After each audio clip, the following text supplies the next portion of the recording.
New change. Yeah, I just had to look them up because I couldn't think of any either, and I'm like, come on.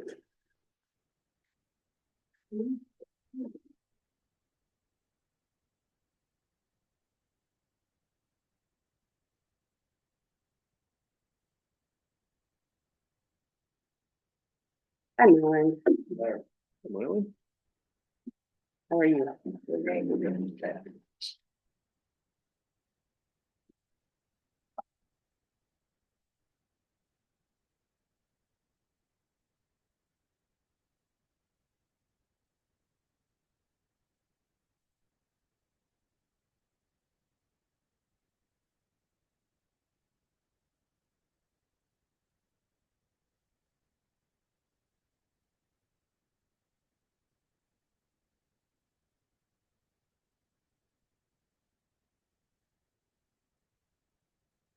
To the flag of the United States of America and to the republic for which it stands, one nation, under God, indivisible, with liberty and justice for all.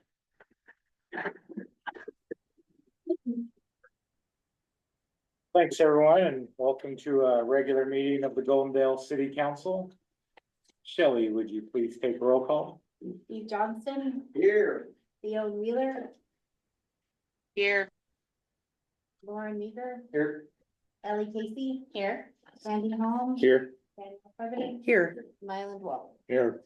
Oh, great, we have a full council. Thanks, everyone. We'll move on to the next item on the agenda, and that's closed public comment. Is there anybody here that would like to make a public comment on items to do with our agenda today? Anybody that would like to make a public comment, it's free to do so at this time. Anybody on the screen have their hand up? Roger. Roger, yes, would you like to make a public comment, sir? We cannot hear you, Roger. Nope.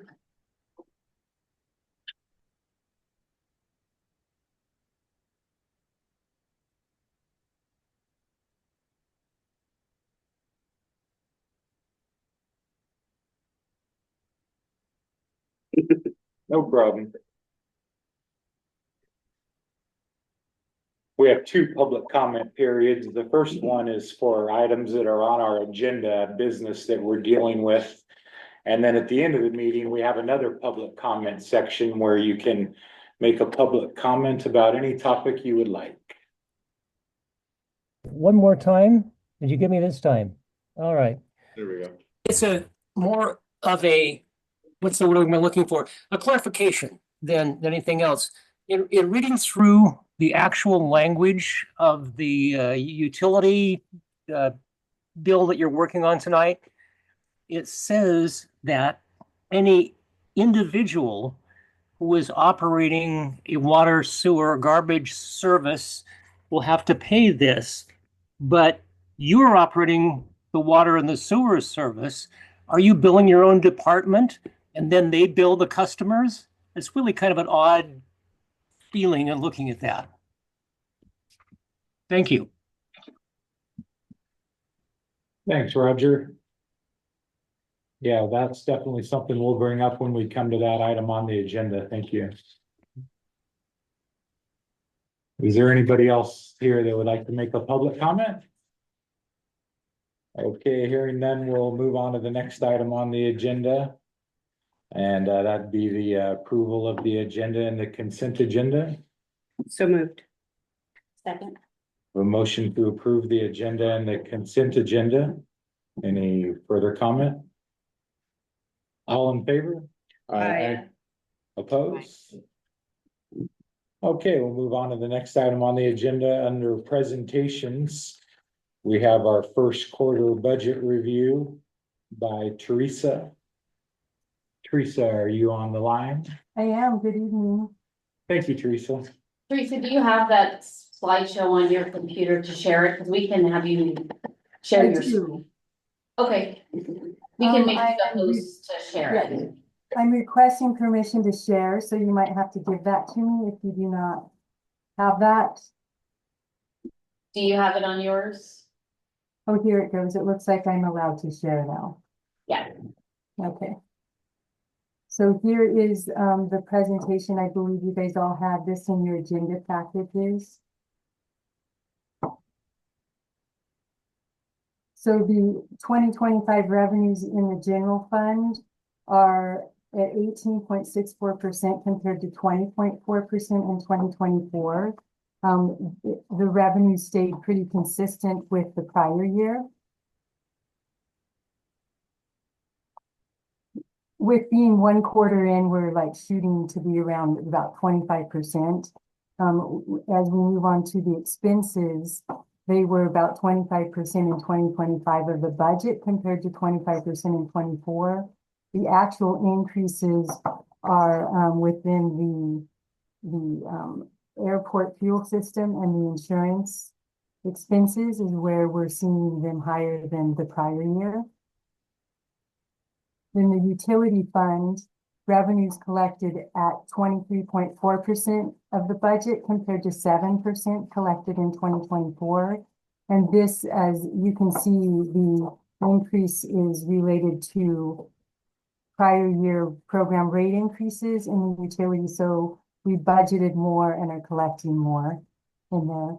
The other change is this miscellaneous, which is just other additional revenues being collected higher than 2024. The expenses within the utility fund were 21% of the budget compared to 7.5% last year. The budget's lower in the 2024 budget due to capital outlay that occurred.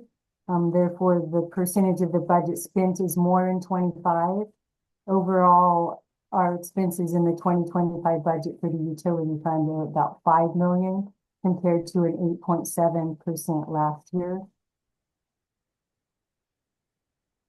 The revenues within the street fund are collected at 3.5% of the budget compared to 5.4% in 2024.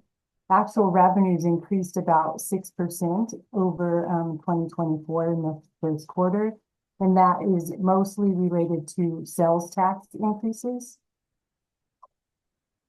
On the expenditure side, we have 5.9% of our 2025 expenses spent compared to 7.98% of the budget in the first quarter of 2024. Our actual expenses increased about 32.6% from the prior year, and this is related to the South Columbus Avenue overlay. So we have a budget of $1 million for that and spent about 1.53 of that so far to date.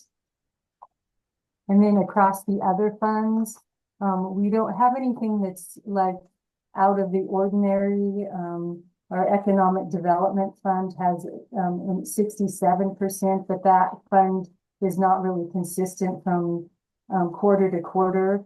As you can see, it's almost at 100% of it's at 70, almost 70% of its budget, but the budget in the prior year had some intergovernmental revenue that is making the comparison not so similar.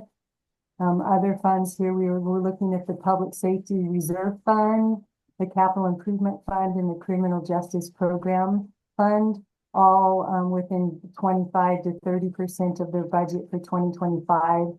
A little bit up in the Capital Improvement Fund, which means we have more taxes, which we also saw in the street fund. Additional funds that we're looking at, again, not large dollar values in here, within about the same percentages of 2024. And advancing to the next slide, we're looking at the expenses. We have here the Parks and Rec is a little bit over the 25% expected just for general park outlay. The rest of them are looking like they're within the expected percentage.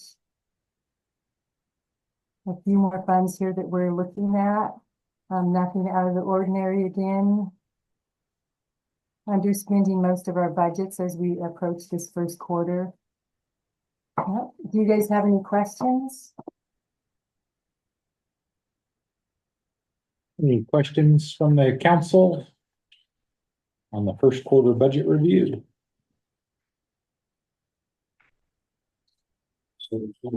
Nobody has any questions so far? That's great. Okay, I'll Thank you. stop sharing and give you back the meeting. Thank you. Thank you, Teresa. Appreciate it. You're welcome. Thanks for the update.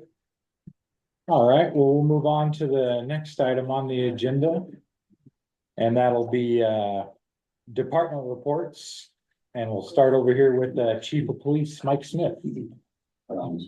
Hey, Mayor, just continually be busy. We got most of our departments trainings done for the year. And so we're just trucking along, we're ready for a busy summer. It keeps climbing up and keeps getting some pretty more and more calls. So we're just hanging in there, getting her done. So. Great, thank you, Chief. City Administrator Sandy Wells. So the reason why Teresa was on tonight is, she is the head of the CPA firm that we use, but, Jen has got a different job. So, Paulina is the new person that'll be helping us with our budget stuff from here forward, but she's not available in the evenings. So Teresa, fills in for her, maybe probably for the council meetings, so. Just to let you know. Thanks. Anything All I else, got. Sandy? Okay, thanks. Well, I just wanted to give a brief update on the wastewater treatment plant upgrades. I was able to attend the meetings that we had over there with our wastewater treatment supervisor and our public works director and some of the engineers that are working on that project. And yeah, they're coming right along. I was able to see how the new screw press that they'll be utilizing works, and got a pretty good education on all the workings of the new upgraded wastewater treatment plant. Don't ask me any questions about how it all works, so I'll direct you to somebody who knows a lot more than me. But yeah, it was really good seeing how things are coming along there. Okay, so that's what I had, and now we'll move along to council business. First item under council business is the East Carlins parking recommendation. So the Public Works Committee met back on April 16th to discuss the options for East Collins parking. The Public Works Committee recommends eliminating parking on the north side of East Collins from Roosevelt to Sanders Way and adding a four-way stop at the South Roosevelt and East Collins intersection. They went on to list some of the Goldendale municipal codes and the explanation for those. In front of all driveways on East Collins, there is no parking within 5 feet of the driveway. And that's an existing Goldendale municipal code. Also, no parking on the south side of East Collins within 20 feet of a crosswalk. That's an existing Goldendale municipal code. And on the south side of East Collins, no parking within 30 feet of the stop sign. If the stop sign happens, that's also a Goldendale municipal code. So that's the explanation, and I'll leave it up to the council to discuss or make a motion. I would like to make a motion that we eliminate parking on the north side of East Collins and add a four-way stop at the South Roosevelt and East Collins intersection. I'll second it. Okay, we have a motion and a second to eliminate parking on the north side of East Collins and add a four-way stop at the South Roosevelt and East Collins intersection. I'll open it up for discussion. Yes, Danielle. I think that doing all of that all at once is a little bit going high and right. And I don't think that it's necessary at this time to eliminate the north side parking. Instead, I would suggest that maybe we do the four-way stop and have enforced the Goldendale municipal codes that are not being enforced right now, which is causing a lot of the issues there instead. And then, and only then, if that doesn't work, then, you know, maybe try something different. But I don't think that getting rid of the north side parking will do any good. Thank you. I think moving taking away the parking on that street is going to just push it down, Me too. or either way, and it's gonna cause issues on either one of those blocks. I'm in agreement with what Danielle has said. Anybody else? I also agree with Danielle that we shouldn't be removing the parking, that we should be enforcing the ordinances that are already in place and making it a four-way stop. Anybody else that hasn't spoken yet, like to weigh in on this topic? I would, Yes. I Leon. agree. I agree. That was the one thing in the committee that I was a little, I feel like the four-way stop and the amount of painting the curbs is already, I think that is going to fix the majority of issues. Even if the four-way stop alone, but the fact that we're going to be painting those curbs and people can't park and it's only going to leave a couple of spots, but those are going to be valuable spots for the community. And I think that that's important. And they did give us their feedback, and that was, they were hoping to save a couple of those spots. So I would agree with that amendment to move forward. I didn't amend it because I'm not the one that did the motion. Right. Just to be clear, Theon, it's not amended because I didn't do the motion. We do have a motion in the second on the table. Anybody else would like to make a comment? Yes. Oh, okay, you're next after Steve. In regards to, traffic codes that are already in place, in fact, specifically that 5-foot setback from the driveways, personally, I don't think that's ample for line of sight. Now, if the folks that have driveways by their houses, don't mind trying to back out into traffic blind, that's all right. But the 5-foot setback on that north side is still not going to give you a line of sight coming off the campus of the hospital to adequately see traffic coming. It just won't. How many people have been, or how many accidents have happened in the last, I'm just curious if we have that data. No data on that. Okay, let's wait until somebody gets. No, I'm not saying that. I'm Yeah, just that's curious. The problem is that, it's a hard decision. You hear from the people that are really most affected, which is totally understanding. But council has a responsibility to look out for the general community and public as well. So to not make a hard decision because it impacts a few people is really a tough place to be. And so when we looked at that 5-foot setback, if those curves were repainted, Mike, I know you were paying attention to this, so correct me if I'm wrong. By the time you paint those setbacks and all those driveways that come out, it only left like 2 spaces, I think, on the north side of campus.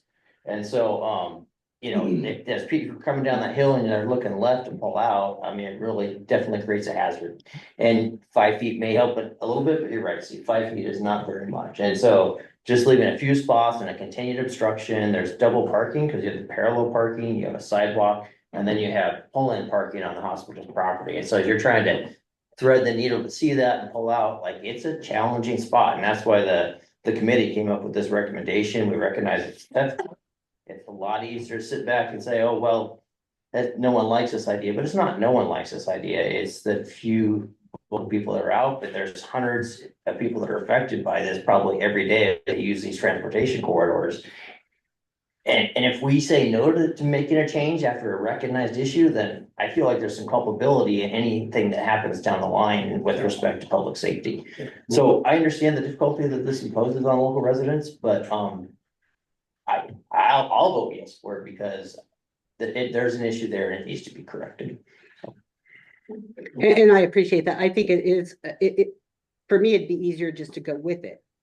To be honest, it's hard for me to say no, that I'm going against your recommendation, to be honest with you. It's harder for me to do that, but I think it's the right thing to do the minimal amount first and see if that helps. And then if it doesn't, go forward. But I appreciate what you said because it's true. There's no easy decision on this either way. And there are going to be upset people regardless. Anybody else like to make a comment? I have a question. Okay. Doesn't the ordinance say that that there can't be any parking within 20 feet of that stop sign? And that stop sign going in, yeah, that's going to eliminate 20 feet of parking. on both 20 feet of a sides. crosswalk and 30 feet of a stop sign. Right. Oh, so 30 feet of the stop sign. So no one can Right. park 30 feet of that stop sign, and there's gonna be there is a crosswalk there. Yes, So, there is a once we crosswalk. get those lines painted, I really believe that that's gonna make a huge difference. And again, we're talking about a couple of spots. So it is like 2 or 3 parking spots, maybe. Thank you, Theon. Thank you. Anybody else have a comment to make before we take this to a vote? We do have a motion and a second on the table. I want to make sure everybody has a chance to make a comment that would like to before we go for a vote.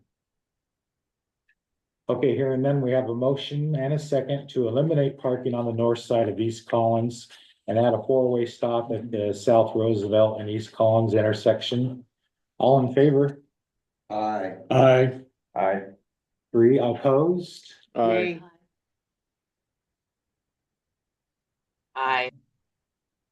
You're opposed or for, Theon? I Are you opposed, Theon? Or are you for the motion, yes, or no? Well, if we're not gonna, I mean, if after the discussion, we're not gonna amend it, I don't know what else to say. We've been back and forth with this multiple times. The decision of the committee is not gonna change. So it's Are really, you voting no or yes? Are you going no or yes to the motion that was presented? I would like an amendment. Well, So she's, So right now, are you voting no then? Yes. Okay, okay, I have that as 3 yeses and 4 nos, am I correct? That's what I got, and if Theon is a no, technically. I want to make sure I don't represent anybody's vote. That was 3 yes and 4 nos. Okay, motion fails. Now, we do have another Public Works Committee meeting to talk about the Broadway parking issue. And that meeting's on Monday, May 12th at 2 p.m. And so I'll leave that up to the committee to push this back to the committee and the committee can look at what the council discussed and make a further recommendation from there. What time is that meeting, sorry? That meeting is on Monday, May 12th at 2 p.m. So then, Mayor, would we bring this up again on the 19th? Could we do both of them or, the Collins and the Broadway? I don't know if it's gonna take that much extra time. I think it's best not to have those 2 on this. I'll leave it up to your guys' discretion and the committee's discretion on that, but it seems like having both of those things on the same meeting might just complicate it could, all right. confuse, but we can take that under advisement of the committee when we meet on next Monday. Well, it's been that way for I don't know how long, so I guess a couple more weeks will make any difference. Right, yes, thank you. so does it have to go back to the ordinance committee or can we make another, a motion that's different than the motion that was on here? You can. I move to add a 4-way stop at South Roosevelt and East Collins intersection and enforce the Goldendale municipal codes as noted in the explanation. A second. Okay, we have a motion and a second to add a 4-way stop at the intersection of Roosevelt and East Collins and enforce the Goldendale municipal codes that are on record currently. Any comment on that motion and second? Theon, did you have a comment? I thought I heard you. I would second that motion. She seconded it. Oh, But Ellie seconded it. I know, he just didn't Thank you, hear. thank you. Sorry. Any further comment? Any other comment? Yes, Chief Smith. Yeah, just the way that's worded, if you want us to start enforcing that parking, there will be almost 0 parking on that south side of the street. Because of the areas between each driveway, the way it's moved, if no one's measured that, then, I mean, that's, right now, we enforce parking by complaint. So if we're gonna full-heartedly go and enforce all parking throughout the city like that, the way the ordinance is written, there's a couple residents on that south side that their driveways touch, and there's 4 feet or 10 feet in the middle. If you go 5 from each side, that just eliminated all that parking. So that may be something to consider, taking into consideration of the measurements from that, if we're gonna go. Tell you what, I will amend it to say, I move to add a 4-way stop at the South Roosevelt and East Collins intersection. Okay, we have amendment to the motion. And do you still second that motion, Ellen? I do. Okay, we have a motion and a second to change the intersection of Roosevelt and East Collins into a 4-way stop. Any further discussion? Anybody who would like to make a comment that hasn't got a chance to yet? Anybody have any further comments at all before I call for a vote? Councilmember Walling's not present. I think he's. Right. Yeah, no problem. Oh, okay, Councilmember Walling's coming back right now. Want me to re-say it? Yes. Yes. So, You wanna read your yeah, motion? yeah, the motion is, I move to add a 4-way stop at South Roosevelt and East Collins intersection. That's Okay. the motion that's on the table right now. Okay, and we're not gonna eliminate the north side. I'm Leave not, it as it I'm is. not putting that in my motion, Okay. correct? We have a motion and a second simply to add a 4-way stop at the intersection of South Roosevelt and East Collins. Any further comment before I call for a vote? Yes, Steve. I feel it's terribly insufficient. Maybe Steve? I think Yes, sir. it should go back to committee, and I think it's unfortunate that the committee's recommendation wasn't considered more given more appreciation for the time and energy they put into that, and that the committee members didn't all stick to their guns on what they agreed to stick to.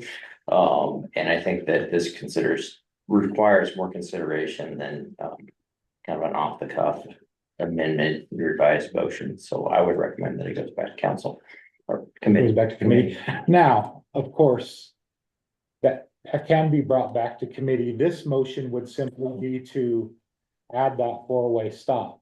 If the committee wishes to revisit the parking issue and bring a further recommendation to council, that would totally be up to the committee's discretion to do so.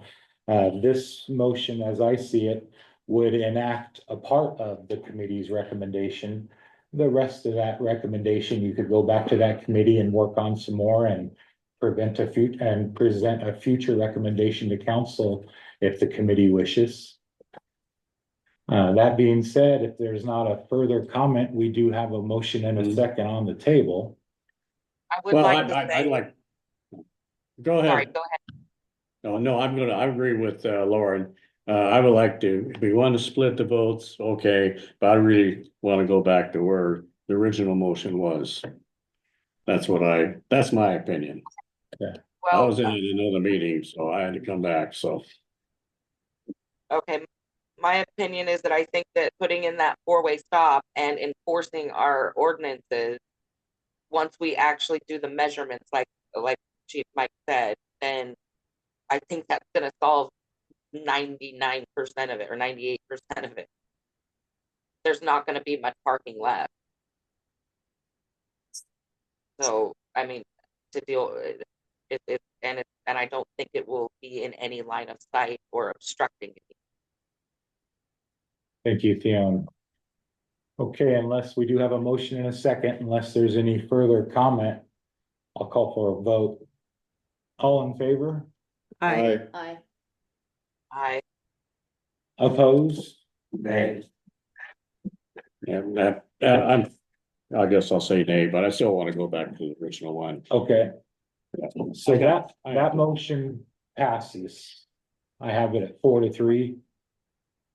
Yep. And so that motion passes to turn that into a 4-way stop. As far as the other topics, we can definitely take that back to committee and come back with a further recommendation to council. Thank you, everyone. Okay, we'll move on to the next item on council business, and that is airport managers agreement.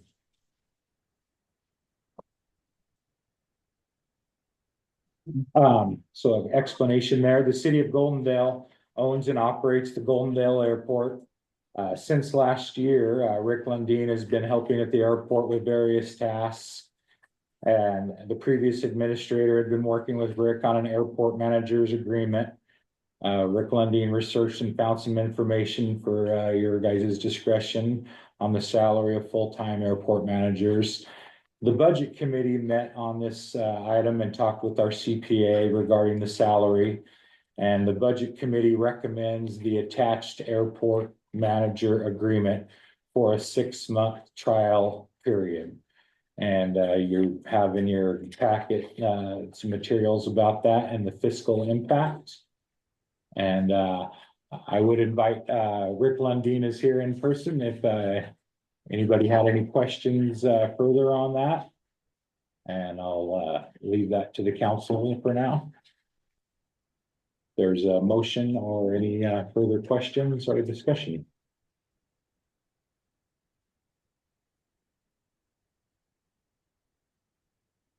Well, unfortunately, I understand things come up. Marlon's been, he's the representative on the airport committee. Yeah. We did form the airport committee about a year ago-ish, I don't know. There was a push to get that done in a hurry, but I really haven't heard anything from the airport committee. And maybe there's some of those meetings that I've missed over the last year or so. But I haven't heard of any like production from that. And so I just want to better understand what the airport committee is doing. Is there quarterly or semi-annual reports of any sort that we included in that agreement? And if not, then we probably should. And then furthermore, we should address this from a job description and a posting and submission of applications, I think, rather than tailoring it to a specific person. And I'm sure that if the job description and the work was put in place, that this person would probably be the ideal candidate just because of the background experience. I just want to make sure we're following the proper channels. Understood. So really would like Marlon's input on the airport committee, a chance to review the airport committee agreement and addressing this more as a non-designated position up front. I got you. Would you like an answer for that? Sure, please come up to the podium, Rick. I appreciate it. I can, we meet every month. The goal is, we have a master plan for the airport. And we've also got an airport layout plan. And so what we're doing now is trying to implement as much of that as possible. We're also going out and looking for grants. So far we've got, well, we did the fuel farm, that was about $500,000 worth of grant. We've got 2 more that we've gotten that are $360,000 a piece. Phase 1 for widening the runway, and another one that is for acquiring the land that's in between the taxiways, and additionally another 7 acres to the north. You're welcome to come to the meetings. It's every Thursday. The meetings, do they report back to council at all, or just that you're? Well, Is there a schedule for that? Because there should be a schedule.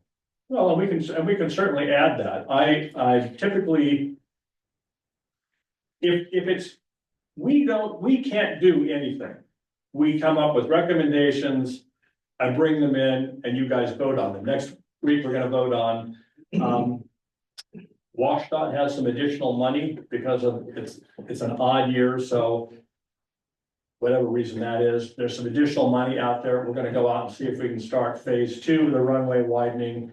Also update, there's a switch that if somebody keys their mic while they're on our frequency, it's supposed to work. I need the lights on. So you go click, click, click, and the lights come on. If you want the lights to come on and at a lower level, that's a different number of clicks. Ours right now, if you're anywhere close to 122.9 and you click it once, the lights come on. And then it takes them a while to time back out.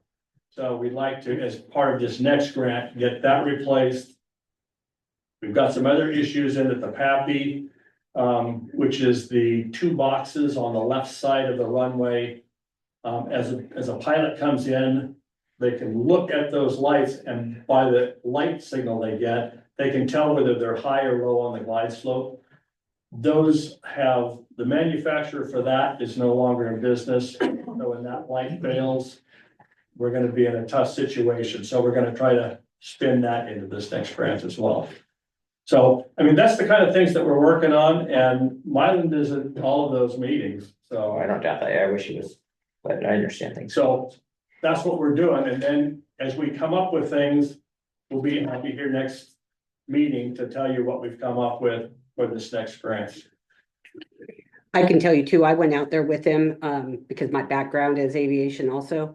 And so he was kind enough to show me through all of their fuel system.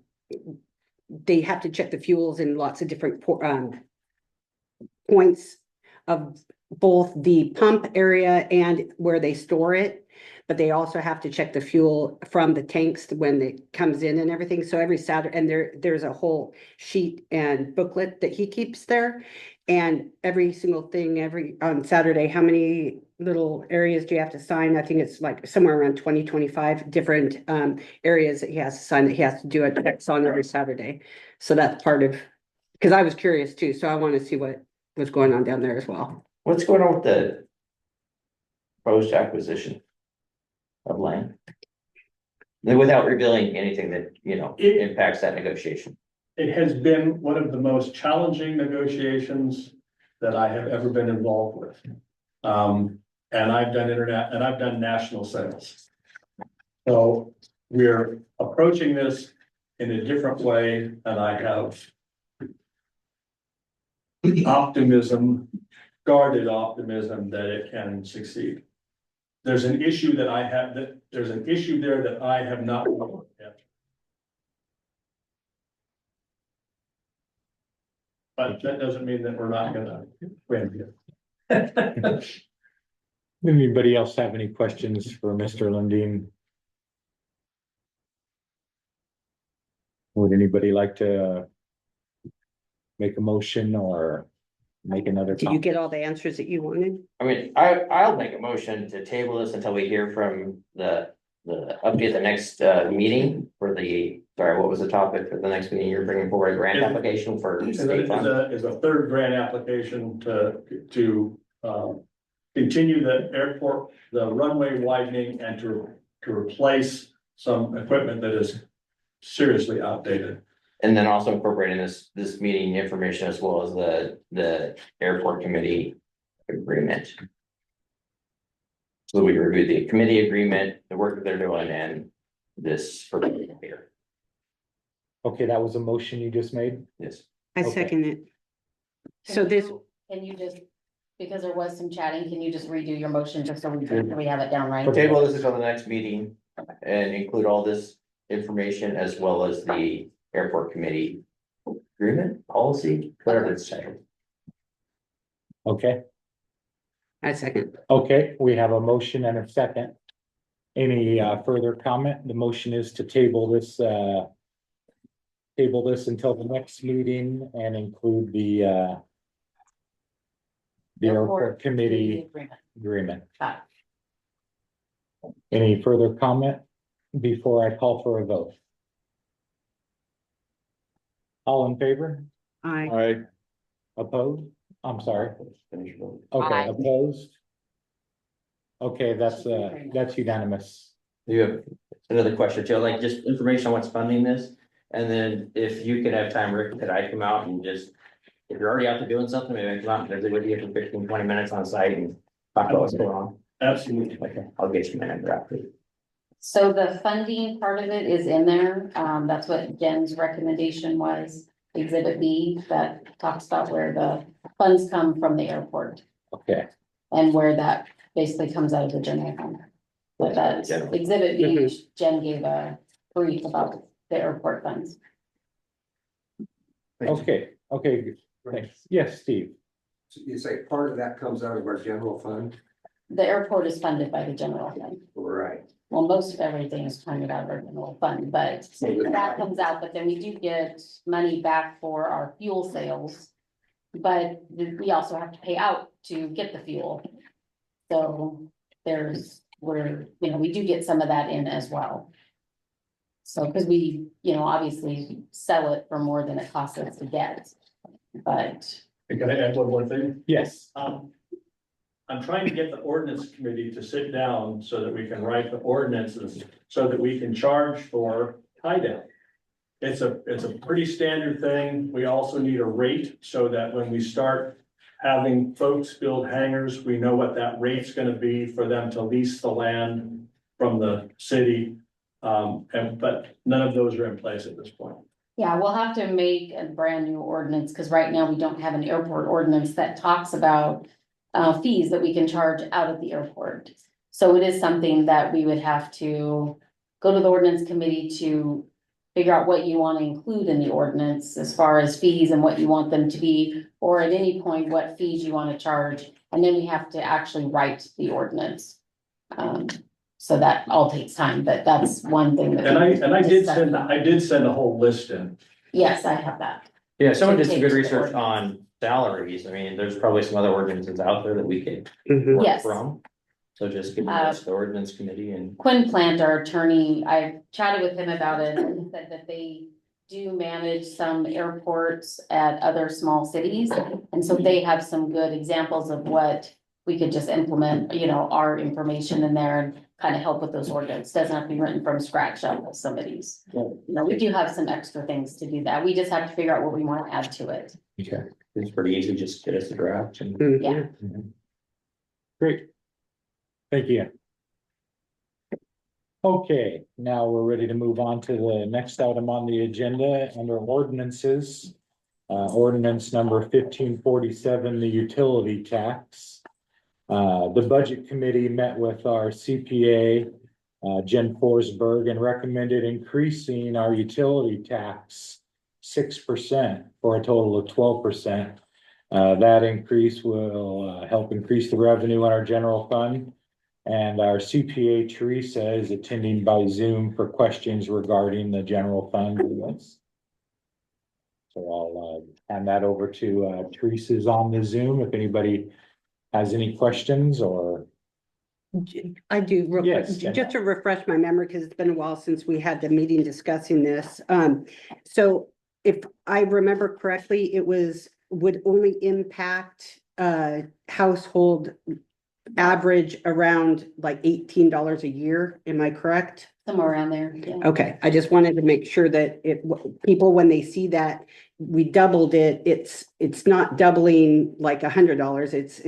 It's significantly less. So, and it has not been increased in, how many years did we find out? It was some outrageous amount of years, like 28 years or something like that. We are so far behind every other county and city that it's just unbelievable. And So all this this is is just water and sewer. Exactly. not The other utilities. I know they do speak about the other utilities, but we're not raising those. And the only reason I'm bringing those up are because those are all the questions that we had during our meeting. And I think that they're important ones so that people can understand that we didn't just say, oh, yeah, let's just do this. But like she said, most of the other cities and counties, they increased all of the utility taxes. That's not what we chose to do. We're only doing these, Water at and least sewer. that's all that we're recommending, I Correct, should say. for water and sewer. only. Right. And maybe we can address Mr. Nichols' public comment that he had at the start of this meeting regarding this topic. In the actual ordinance, which is also attached, it talks about all utility taxes. That includes garbage sales, but we're not increasing those. Those are still at 6%. It's just water and sewer. I think that Mr. Nichols' question was based on this language that says imposes a business and occupation tax on businesses furnishing water, sewer, and garbage disposal services. So if it's a B&O tax on businesses furnishing water and sewer, is that the city taxing itself? The language is not. So I asked Quinn Plant about that because I had that question, and he said some of this is state language that you have to include in there. And so that just changes the definition of what we're changing in the chapter. Is how he explained it. I'm not sure why it has to read it that way. That's what he said it had to say. So he said that this language has to be that way verbatim Yes, in the second clause. that's what he wrote up when he What page are you on? Where are you at? helped us with that, Page one, on- ordinance 1547. that Okay, second. The second, Whereas in okay, gotcha, I 1999. gotcha. So that is the ordinance 1242. And what language we change in there has to reflect in this ordinance. And so that's how he said it had to word.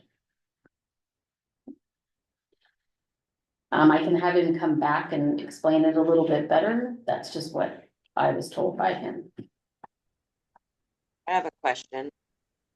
Yes. What it Dan. reads to me is that it's only businesses that are getting charged, because B&O tax is only for businesses that operate within. It's not B&O tax. It's water and sewer utility tax. Yeah, but business and occupation tax, B&O tax, that's exactly what that is. It's for people that own businesses. And in where it says whereas, where does it say?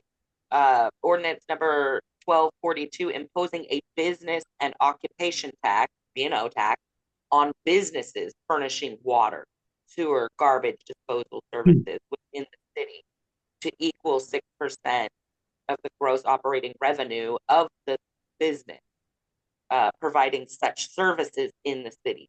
So it doesn't look like this is going to affect any residential. This is all only business owners. It's increasing their B&O tax. It's residential and commercial water and sewer utility tax. Commercial though. That is really confusing, because that's not It is kind of what we had talked about. It didn't, yeah, this is a little bit different. That's how I read it. And I could be wrong, but I am a business owner and I do pay B&O tax. So, but I don't have a facility here in town, but that wouldn't affect me as far as as far as I read it. And as a actual, maybe a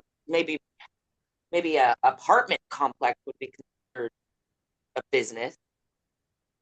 My understanding is that the ordinance that's being referenced in that whereas was that ordinance number 1242 imposed a B&O tax as well as a utility tax. And this new ordinance is only increasing the utility tax. So it's not changing language on the ordinance that's already in place. It's just merely specifying that we're not adding another 6% to that B&O tax. Is that correct? The second whereas is saying in 1999, the city ordinance created a 6% tax, which is on B&O, and then the final whereas is saying that you guys are only changing the utility tax from that initial ordinance 1242. But I have not looked at ordinance 1242, but I think that's what it's saying. Yeah, that's what I remember. That's kind of what I'm remembering now from the. Yeah, Lauren, okay. What would the additional funds be used for?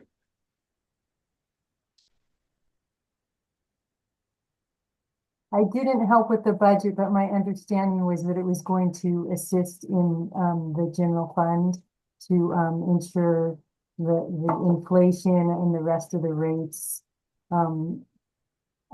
salaries, all the things that the general fund is paying for would just be shored up, because there were, my understanding was there may have been shortfall in there. I remember when we had that FCS rate study done, and the council moved forward with the recommendations to increase the water sewer rates.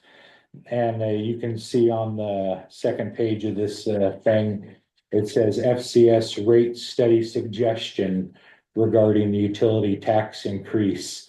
That was part of that rate study recommendation that we received from the FCS, by my Yeah, recollection. this was written by Jen. I don't think her Yeah. name's on that, but yeah, she did this up for after we had that meeting. Yeah. Well, if you look under definitions, it's only talking about businesses. It says gross operating revenue means the revenue accruing from the performance of the public service business transacted within city limits. And shall more specifically, and that's in that, the utility tax, chapter 5.38, utilities, water, sewer, garbage disposal. So it's even saying it down here. To me, it just sounds like it's only going to affect businesses. I'm not seeing anything about the full residential. In the Community. fifth whereas, it says change any utility tax. So any utility tax is residential and commercial. And my understanding of that definition is that the public service business would be the water sewer utility. It is a business that's operating and providing a public service. We would tax ourselves. Yes. We're taxing ourselves. The city is taxing yourself to use to benefit. That utility tax is going for the good of the city, general fund. Yeah.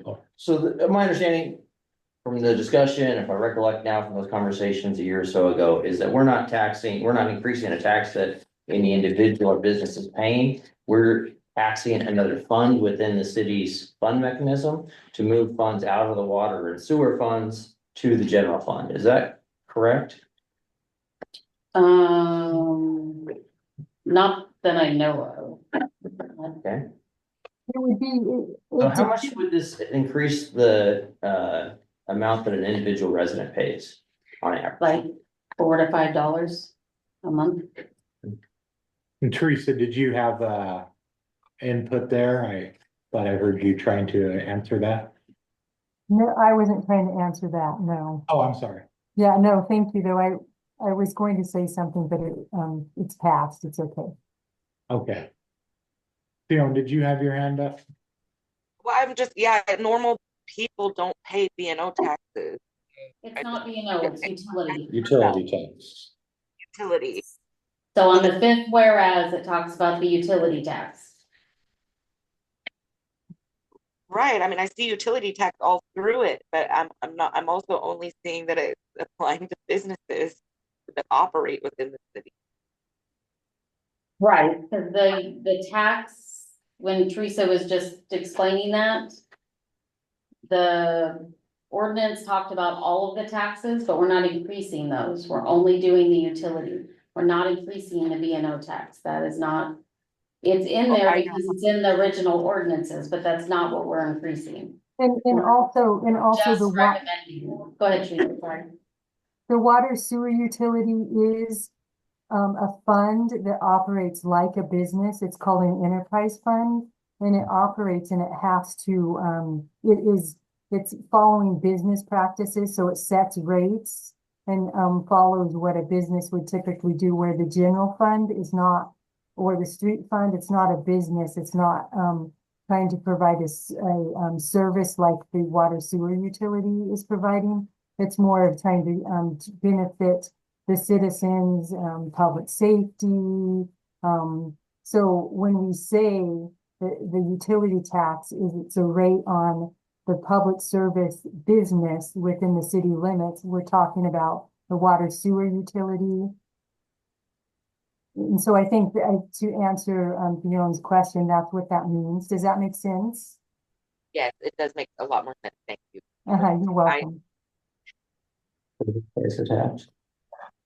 What's your question? Who pays the tax? The question Lauren had is who pays the tax, if you want to get down to the brass tacks of it. Utility tax? Yeah. Anybody that has water and sewer, except if you're out of the city limits, then they don't. You don't charge them water and sewer tax. Mm-hmm. But anybody that's inside the city limits that has a water and sewer account. So the bottom line, it is a utility tax that ultimately is passed on to the ratepayer. Yes, and this is the only tax that goes directly to the general fund, Right. which then helps Parks and the other places. Yeah. You raised an interesting note there as far as the hookups we have outside the city limits. That's kind of unique. Is there some kind of state rule that says we can't impose that on those water users? I'd have to look into that. I know that we've never charged sales tax outside the city limits. They do have a higher rate than people in the city limits. It's not the same rate. But then after that, they get a better deal, is what it's sounding like, The right? water rate is the same. Right, As but far they're- as the usage goes, but their per meter charge, because everybody gets a meter charge for maintenance to their Mhm. meter, theirs is higher when you're outside the city limits versus inside the city limits. But your unit charge, so per cubic feet charge is the same. That's right, yeah. So their water bills are a little higher. than Higher, people that higher have- meter fee, but same usage fee. Yes, Okay, no, I just. So I guess Oh, it's the that makes wash. curious. Yeah. Good question. We didn't bring that up. So that's good. Yeah, good. Didn't even come question. Okay, well, would anybody like to make any further comment or suggestions or like we said, the budget committee met and recommended this increase after talking with the CPA. And so there's the motion in a first reading or the option to waive the second reading or approve it now. It's totally up to the council's discretion from here. I move to accept ordinance number 1547, increasing our utility tax 6% and waive the second reading. Second, Okay, we have a motion to accept ordinance 1547, increasing the utility tax and to waive the second reading, you said. Any further discussion or comments after the motion and second? Hearing none, I'll call for a vote. All in favor? I, Opposed? Nay. Okay. Neil, Motion were you passes. yes or no? I'm sorry. She said aye. Okay. I, Okay, motion passes. Okay, thanks. We'll move on to the next item and that's report of officers. And we'll start over here on this end, Steve Johnston. Okay, well, thank you, Your Honor. A couple items. First off, I would like to commend whoever's done the maintenance work down at the Little League fields. Really looking good.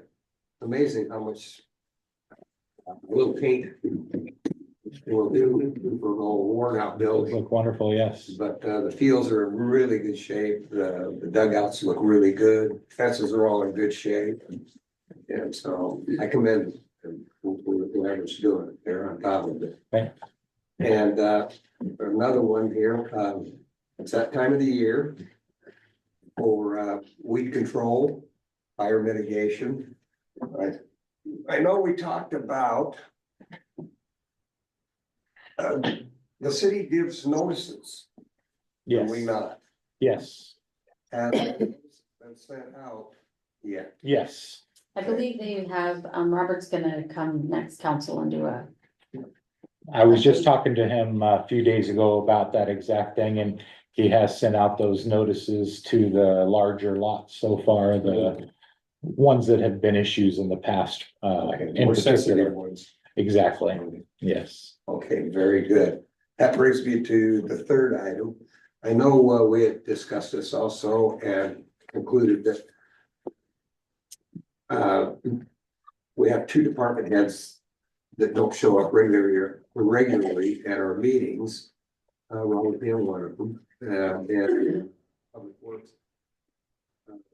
I feel 6 months is stretching it out a little bit. All the other department heads are here every meeting. I would like to see how the rest of the council feels. Maybe we can do this by consensus. But I would suggest at least every other meeting agreed. that they are here in person to present their case for their departments. And answer, field any questions that we may have. I know when we talked about that before, we had kind of reached a consensus on quarterly updates. So maybe it was quarterly. Yeah. I think it was in the job description. Mhm. Okay. I think if we would have to amend the job description to make that happen, to have No, I it- think it is in the job description and it would probably be a performance to mayor would implement for not following through on those items. I will follow through on those, thank you. Oh, okay, I'm not sure what we came up with here. Sounds like we're gonna get quarterly reports. Quarterly, reports. Okay, so my suggestion of every other council meeting is overkill. Let's start off with quarterly and we can see from there. Okay. Okay, I do agree with Steve that it needs to be more than quarterly, but at least minimum, like Lauren said in the job description, I'm sure it has how often. Yeah, I'd have to revisit. I don't know. I do too, because I'm not sure if it changed from after we had sent the last one in. Whether or it was written or. Exactly. Yeah. So Sure, we wanted that reporting feedback, so. it makes our jobs, it makes us be able to make more informed decisions. And it makes, I think, anyone listening understand it a little bit better too, so that we're not just, oh, I feel like I'm gonna vote this way today. So I definitely, it needs to be revisited for sure. Thank you. Agreed. okay, we'll do that, revisit that. Yes. Okay, good enough, which falls in line with, I would ask a question of department head of Robert. What's going on with the burnt down house? Over here on Railroad. My understanding is the last time I talked to him, they got a new owner. I heard And that. so he's Yeah. been working with the new owner to figure out, I don't know if they were tearing it down, if they were waiting to demolish it. I know he was starting some cleanup there that made it, is working on it. He doesn't live in town, but I'll ask Robert for an update on that one. Yeah. I'd like to ask Robert that question in person. Yeah. But, He said you're welcome to come by his office anytime. well, I do. I do stop in every so Yeah, often. he and said talk if to the him. council ever has questions on anything, that his It doors. was good news that sold. Yeah, 'cause that That's was progress. why for we sure. waited for so long, because when you can't find an owner, you can't send a notice. Yeah. Yeah, And so well, that I was know. been an Now we have issue, an so We have. you have a code. good owner now. We have code that Yeah. says how that process can go. Mhm. And what I've seen in our codes, he's got 6 months from the first notification to get her down. Anyway, I would like to come in and talk to you about, let's scare up what MRSC is or RCW is required regarding state requirements for mobile home and RV parks. Now, I mean, we just addressed an application for an RV park over here. And if you all remember, there were some pretty right away requirements in there, lot size, access, the walkways, shower rooms, bathrooms, For RV parks, RV or mobile home parks. Okay. But RV parks in particular. Cottonwood down here, at this point in time, they don't even have a part-time manager or maintenance down there. And their shower room, bathroom, utility room, I wouldn't keep a dog in it. So I would like to see what the RCWs are regarding that. I mean, we already got a taste of it, like I said, when we dealt with that, and they're not even close. Not even close. okay, I'll get a hold of MRC I and appreciate it. see if they have anything. Thank you, Sandy. Thank you, Your Honor. Thank you, Steve. Thank you very much. Theon, did you have a update? I don't have anything today. Thanks, Theon. Lauren? Do we have people running for city council positions? Cause none of us are gonna be here forever. Some of us are already here beyond our original intention, just due to obligation. So just really appreciate the public coming in and participating and encourage people to consider being on city council. This is filing week. This was the first day, right, Ellie? It is. Yes. And we have 4 positions on the ballot. Reach out to Mayor Jones and have a conversation and file to be on the list there. More the merrier, right?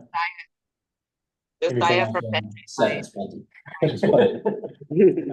Thanks, Lauren. Ellie, Well, I was gonna bring up that today was our first day of filing week and filing week is open until Friday at 5 p.m. And if you're not handy with the online portion of it, you can come into the auditor's office. We're actually open from 8 a.m.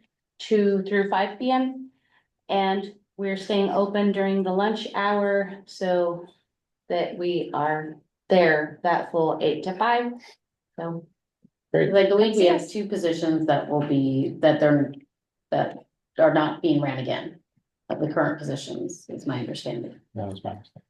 We're blessed to have a voter professional here that works in the voting office. Still learning. Yes, thank you.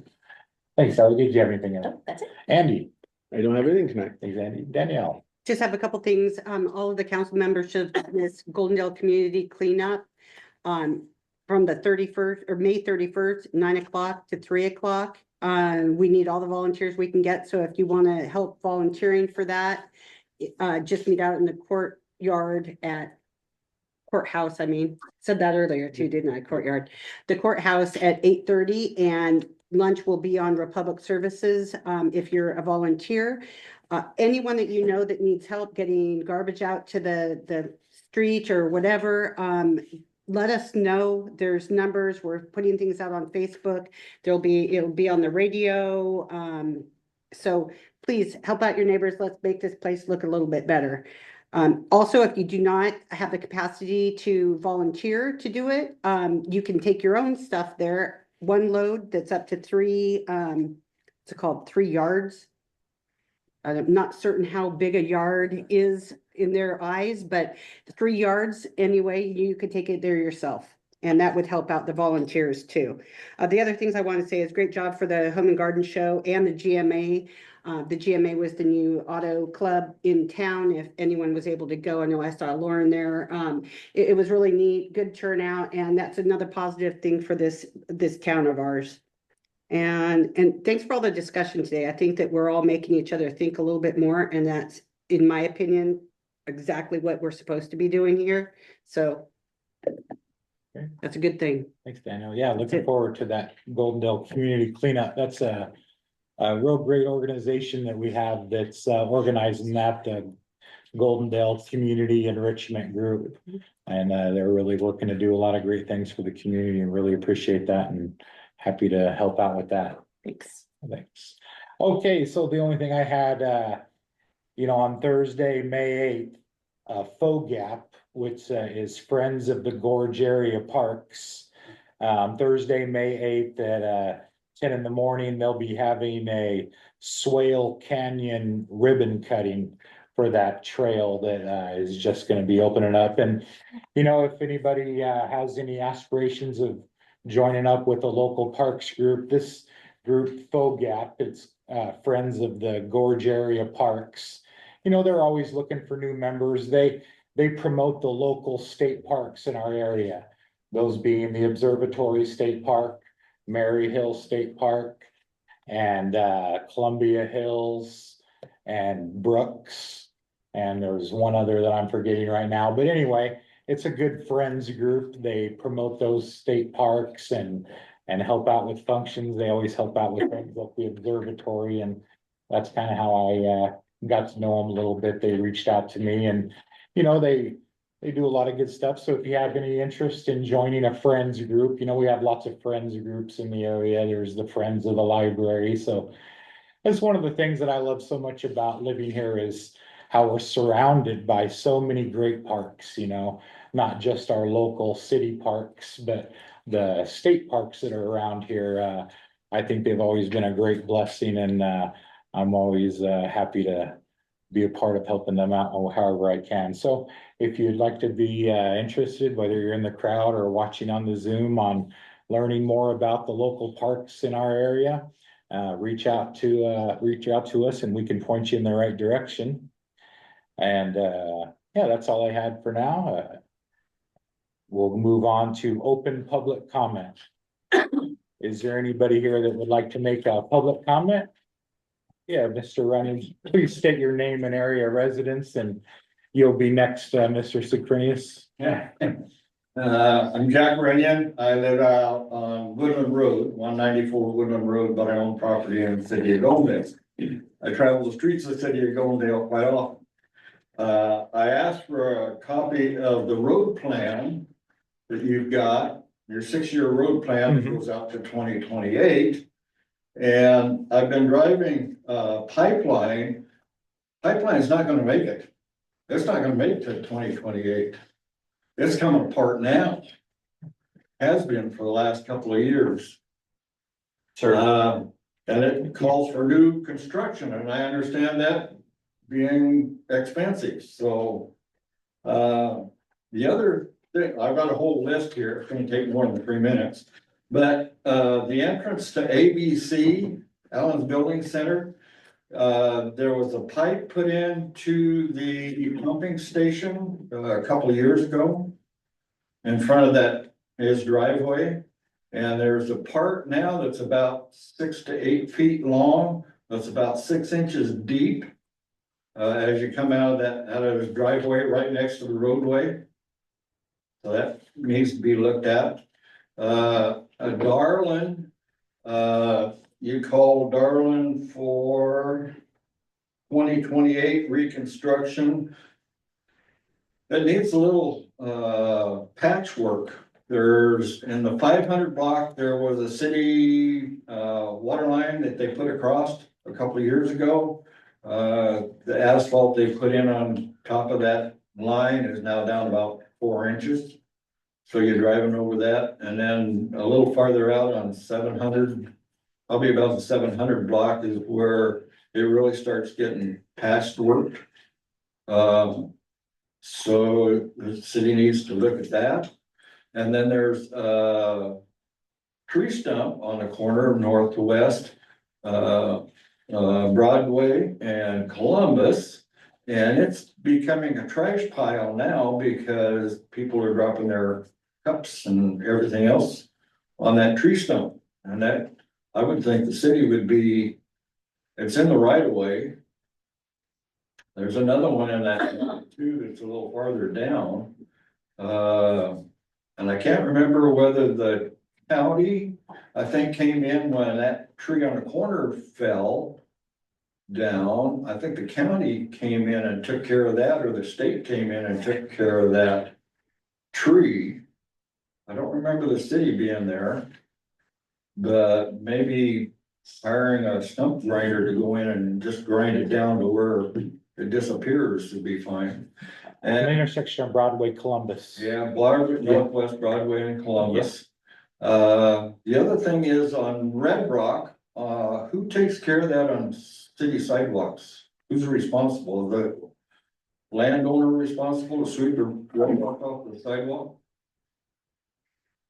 Sidewalks are the responsibility of the owner of the property adjacent to them. Okay, now, That goes for snow removal as well. okay, now the question is, who owns the bridge on Columbus?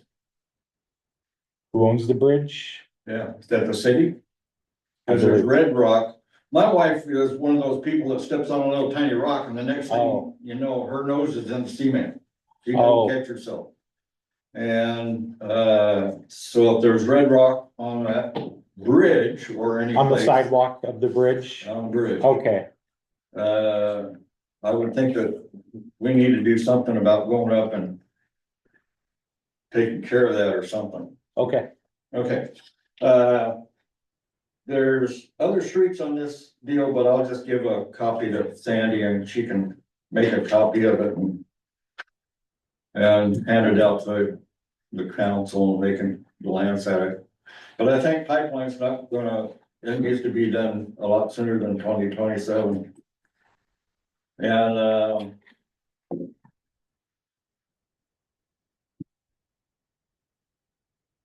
oh, 2 streets off from, Main, Golden Street, right at the end of the 100 block, north and south.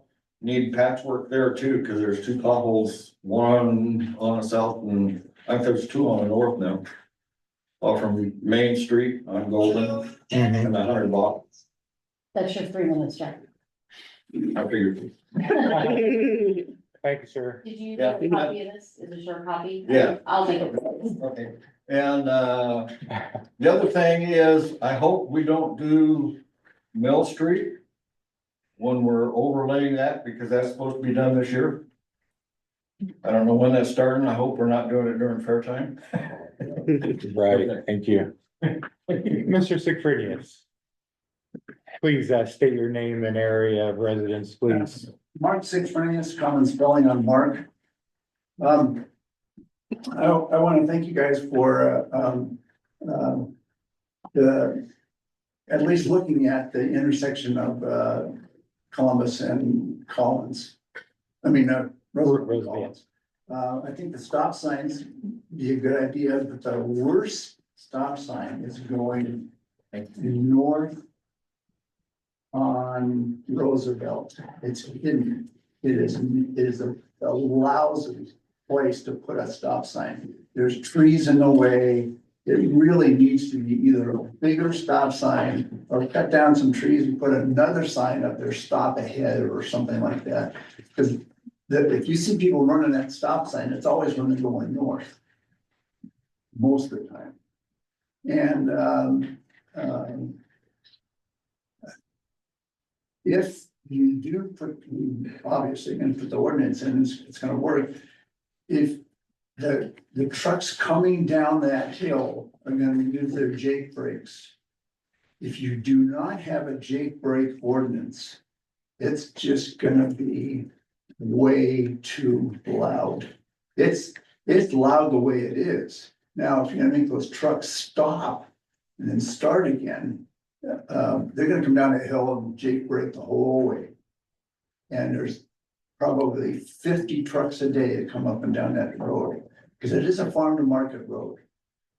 And I remember building that road, and it was expensive because you put a lot more in that road as the same as Simcoe, because it is, a fairly well-traveled road.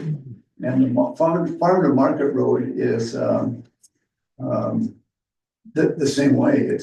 But if you make those trucks stop there, they're gonna use their Jake brakes. And then you're gonna really hear from me. And probably my wife. So then you don't wanna do that. So, but if you can, make sure that's, I'm sure Mike knows the person that can fix that stop sign, but that's the problem, is that the northbound coming towards Collins on Roosevelt, you can't see it. I've seen people run it and not even know it was there, so. Anyway, and thank you for your idea about postponing the parking right now. I think it'd be a great idea is to follow the rules, and if somebody complains, then the police department come over there and do something. Otherwise, it'll be an extra privilege for that area. So, we don't necessarily need that. So, but thank you for at least listening to the people that live there,